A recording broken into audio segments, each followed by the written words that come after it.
You're walking through New York City. The lights still shine, the avenues are still crowded, but something feels different. Behind the noise, a quieter story unfolds. On street corners and under scaffolding, people try to survive while the world rushes past. This isn't just about statistics, it's about middle-class workers sleeping in cars, veterans forgotten in transit stations, children doing homework by streetlight. You're hoping you get something to eat. You're hoping somebody, doesn't hurt you.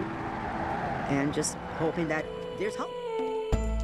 The poverty and homeless crisis has found its way into every borough and into lives that once seemed stable.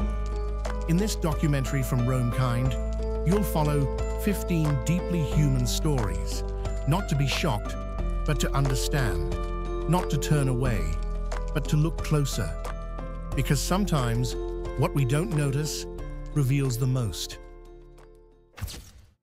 Number 1, the dark side behind the lights, the forgotten areas of New York. New York dazzles with billion-dollar towers and endless ambition. But beneath that shine lies a shadow few want to see.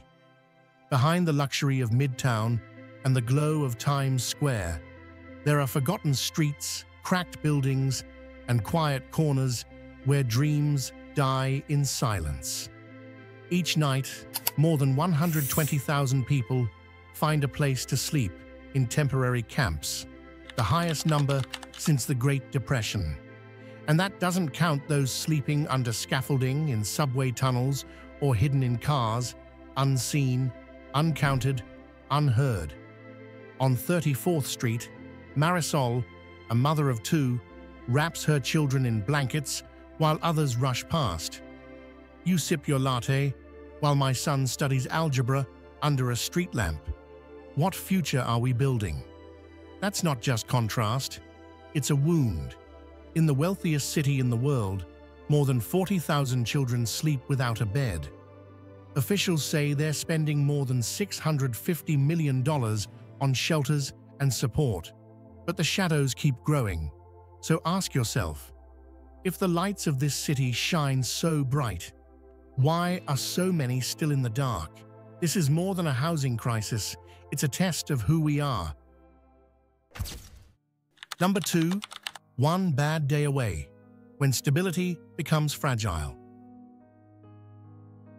You used to think you were stable, a full-time job, bills paid on time, maybe even a little savings. But then, just one unexpected event, an accident, a divorce, a round of layoffs, or a medical bill not covered by insurance, and everything collapses. No home, no safety net. More than 1 in every 7 people experiencing homelessness in New York City in the year 2025 had a full-time job just a few months before entering the system. They didn't fall because they were lazy. They just didn't have a cushion. No family to lean on. No flexible lease. No time to recover. For immigrants, the shock hits even harder. Paperwork hurdles, language barriers, no credit access, no safety net. You might be a waiter, a delivery driver, a cleaner, or even an engineer. But when crisis strikes, no one asks who you are, only whether you have a permanent address. Here's the truth. Most people are not homeless because they failed. They are homeless because we built a society that allows no room for error, where even a small slip becomes a free fall. And the question isn't, what did they do wrong? The real question is, how did we design a system where no one is allowed to fall and still survive? Let me know in the comments.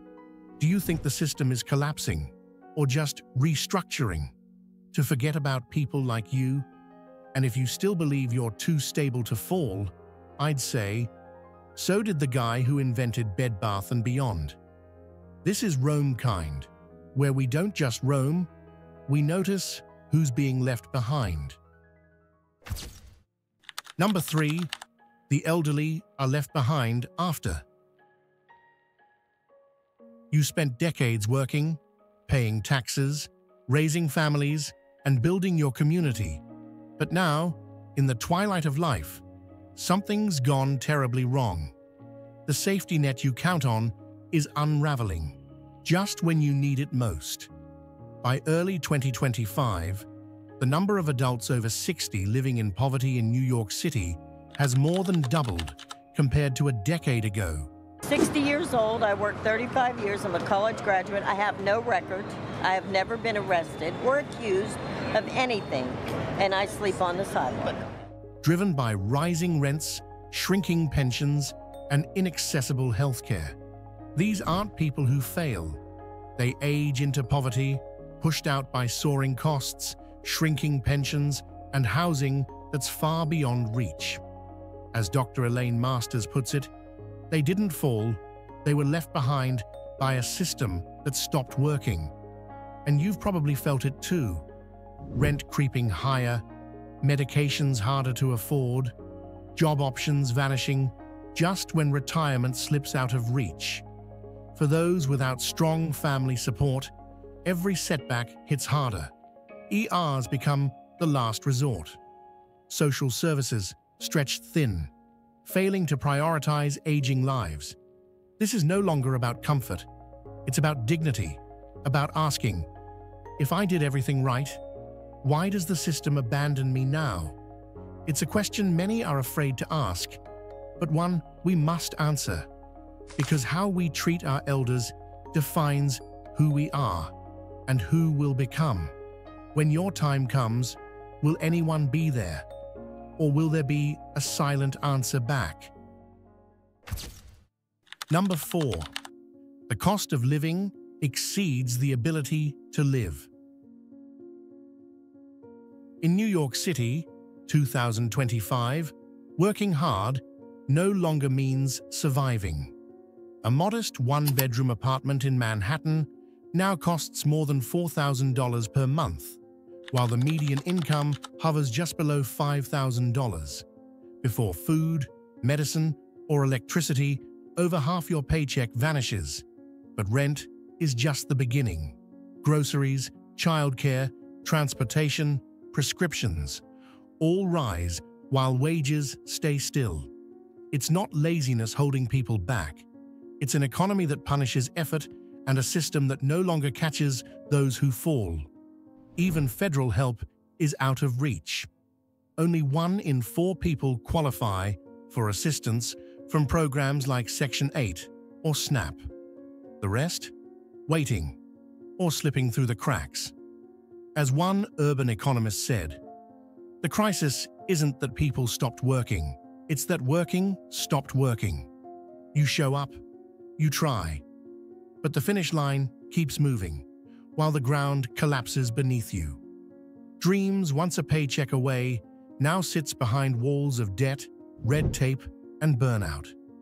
In a city of billion-dollar skylines, the problem isn't ambition, it's access. You're not imagining this. Life got harder. And for millions, the question isn't how to thrive, it's how to survive. Number 5, from heroes to blames, when society turns its back. Once you stood in uniform, wind cutting across a foreign field, orders clear, purpose sharp. You didn't hesitate.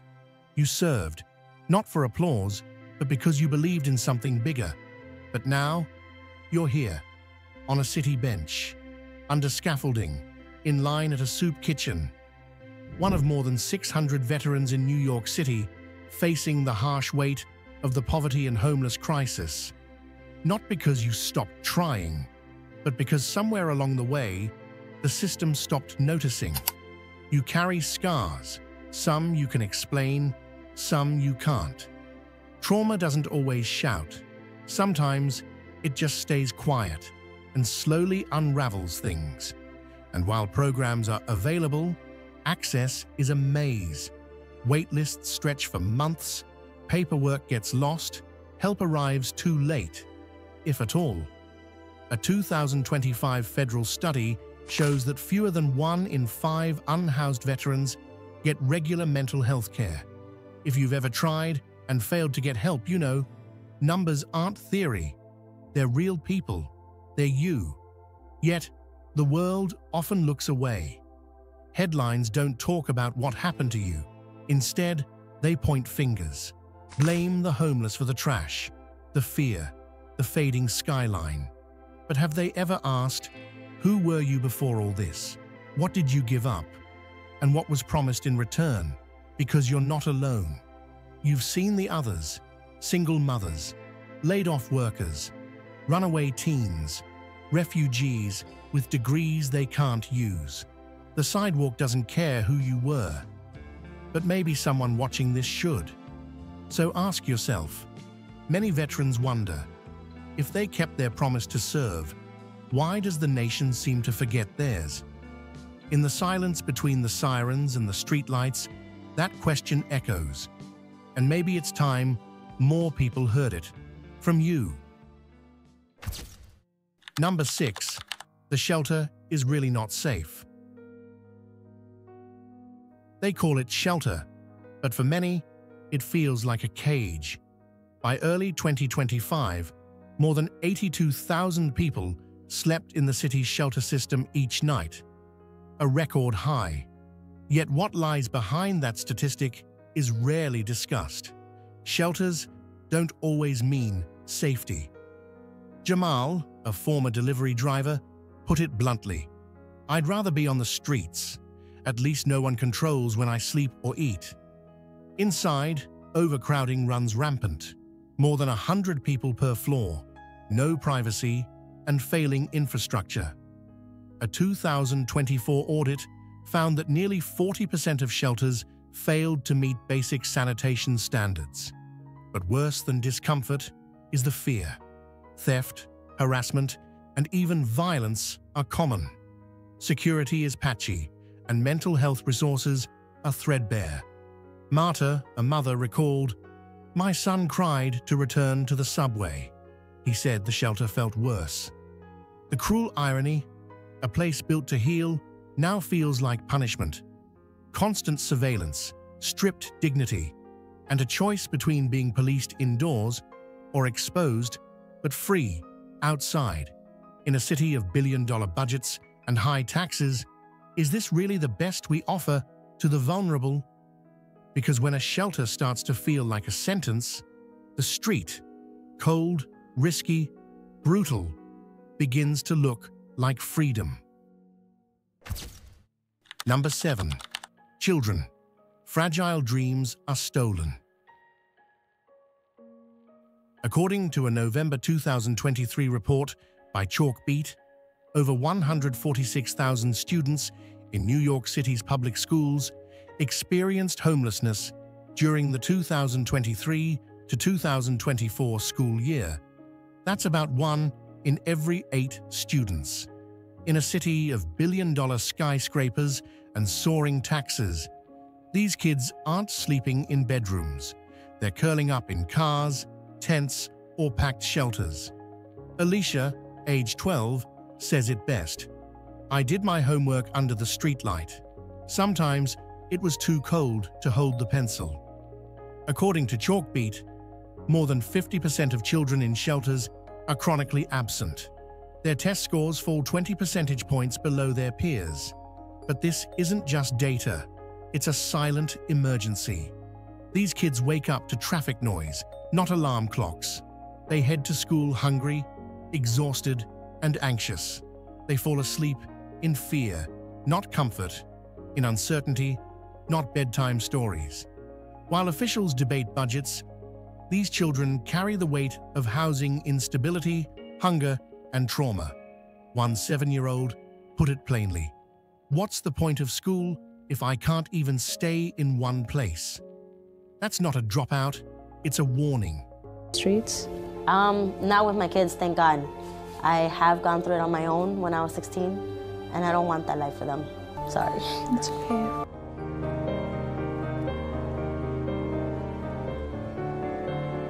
We love to say children are the future, but what happens when the future is already too tired to dream? What happens when survival is the only subject they ever learn. Number 8. Anti-homeless architecture. Legalized cruelty.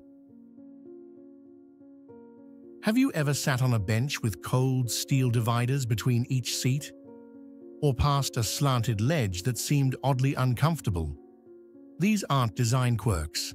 They're part of a growing trend called hostile architecture. Across New York City, in Hainghin Hai Moi Lam, over Sao Moi Phantram, of renovated public areas now feature anti-homeless design elements, according to the New York Urban Design Review Board. From tilted benches to textured sidewalks, even classical music blasting at night, the message is clear. Don't linger, don't rest, don't belong. You might walk past these features daily, unaware, but to someone without a home, a spiked ledge or segmented bench isn't a design choice. It's a wall. One more way the city says, you're not welcome here. This isn't just about architecture, it's about intention. Who are we building cities for? Those who have, or those who have not? As one planner put it, design is never neutral. It either welcomes or it excludes. And so the question remains, in a city of wealth, lights, and towering ambition, why is there so little room left for rest? Look again. Those cold metal bars. They're not barriers, they're symbols of who we push aside and what we're willing to ignore. Number 9. The train station was taken over. Lost go to the last shelter. Maybe you've seen it. A man stretched across 2 seats on the downtown train. A woman tucked in a station corner, clutching her backpack like it's all she has left. You look away, or maybe you don't. But for tens of thousands, this isn't just a moment. It's the last resort. When shelters are full, when it's freezing outside, when there's no one left to call, the subway becomes survival. At least down there it's warm, says Calvin, who spent the last 2 winters across different train lines. It's dirty, it's loud, but no one slams a door in your face. For years, New York's subway offered a sliver of shelter, flickering lights, stale heat, and a fragile sense of dignity. But by early 2025, even that started to vanish. Stations have become zones of surveillance, not safety. Cops wake sleepers. Loitering becomes criminal. The message is clear: disappear or be removed. What they call public safety now feels like public erasure. According to Coalition for the Homeless and a daily news audit, these sweeps don't connect people to help. They offer no shelter, only removal. So the unhoused scatter deeper, under bridges, behind dumpsters, into the city's blind spots. They're not helping, says Chandra, 58.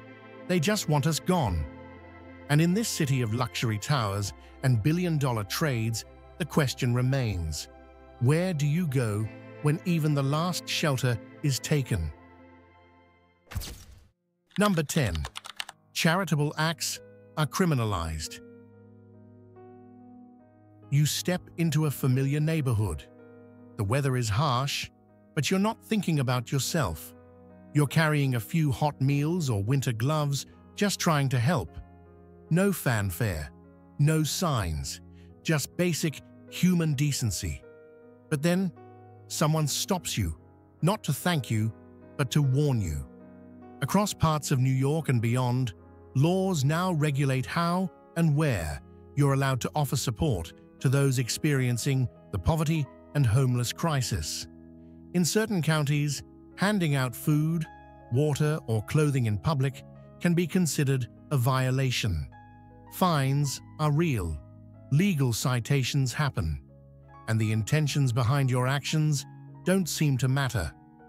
A 2025 report by the Urban Justice Coalition found that more than 11 US cities have laws discouraging direct aid in shared spaces.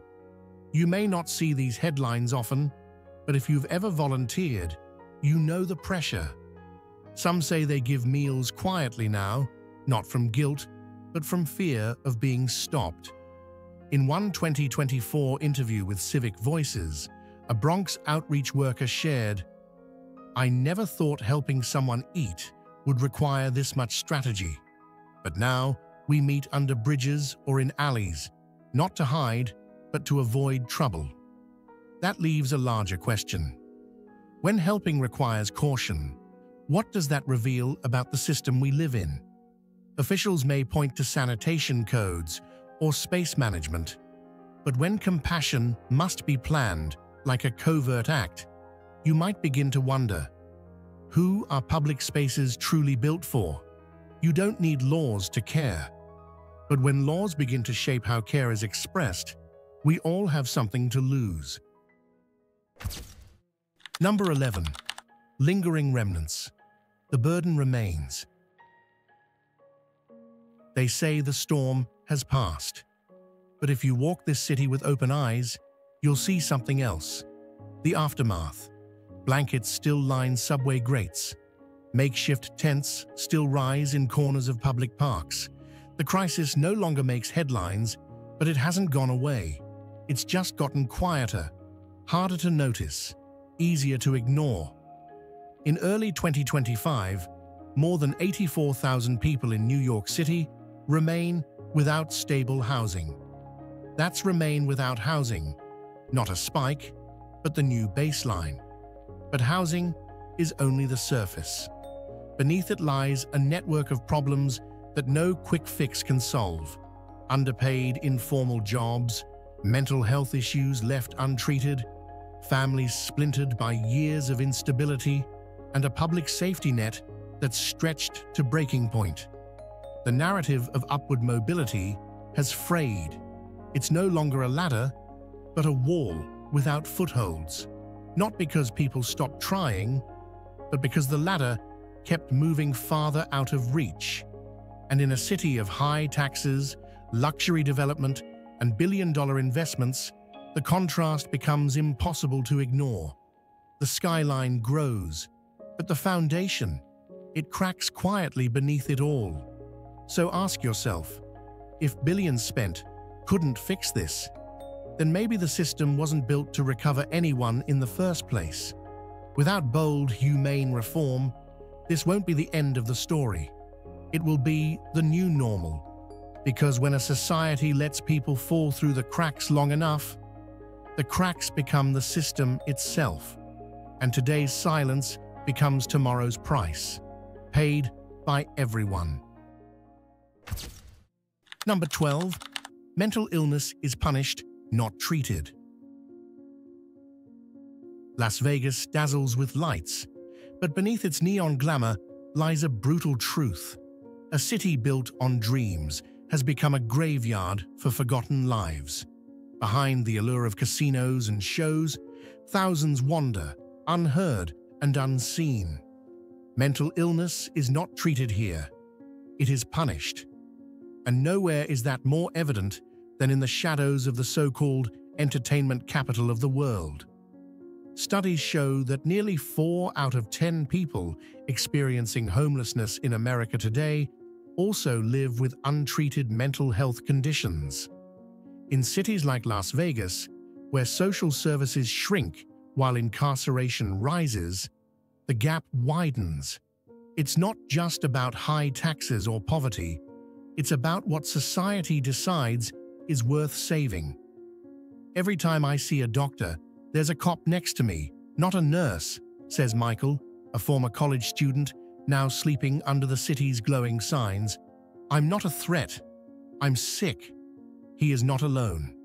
Across the city, the system recycles vulnerable lives between emergency rooms, jail cells, and shelters, but never solutions. A report published early 2025 confirmed that the number of treatment facilities has dropped for the 5th consecutive year, while need has reached an all-time high. Why do we fund handcuffs more than care? Why do we fear people who lost their way instead of guiding them home? The tragedy is not just the homelessness, it is our collective silence. In a city that never sleeps, Why do so many vanish in plain sight? We cannot afford to look away anymore. We must choose to see, to speak, to act. Number 13. The eviction machine that never sleeps. It starts with a whisper, just an envelope, one missed rent, one cold notice, 7 days to disappear. In New York City, in the year 2025, the eviction system never rests. Each day, more than 180 eviction cases are processed. Quietly, efficiently, legally, not because people are reckless, but because rent has been soared, while wages stayed still.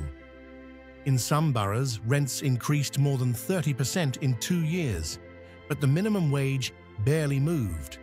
Rosa, a mother of 2 now living in a Bronx shelter, recalls, "I didn't lose my home. It was taken. No warning, just a lock change." Housing court isn't fair. Landlords arrive with attorneys, but 85% of tenants don't have a lawyer. Imagine facing eviction alone, while your home and family hang in the balance. This isn't just bourgeois. It's a machine built on silence, where human pain is measured in deadlines. No one asks why you're behind. No one hears how you fight. They only see the paper. So ask yourself, if justice is blind, why does it always seem to side with power? This machine runs through the night, and if we don't challenge it, your address can be next. Number 14. Luxury builds, humanity evicts. You walk down a New York street. On your left, glass gleams, a new tower, empty, silent, guarded. On your right, a family gathers their belongings, forced to leave a place they've called home for over 20 years. This is New York in 2025. Not a tale of opposites, but of a city choosing who stays and who disappears. More than 70,000 luxury apartments now sit unoccupied. At the same time, over 80,000 people sleep without a home. These two numbers do not just contrast. They collide. They reveal a system that builds upwards but forgets those on the ground. And you might wonder, why build what no one lives in? The answer lies in development policies that prioritize profit over people. Tax incentives flow to developers of high-end properties, while affordable housing remains a promise delayed. And behind every new build, there's often a story of displacement. Camilla, who lived in Brooklyn her entire life, says, "We're not against buildings. We're just asking, where do we go now?"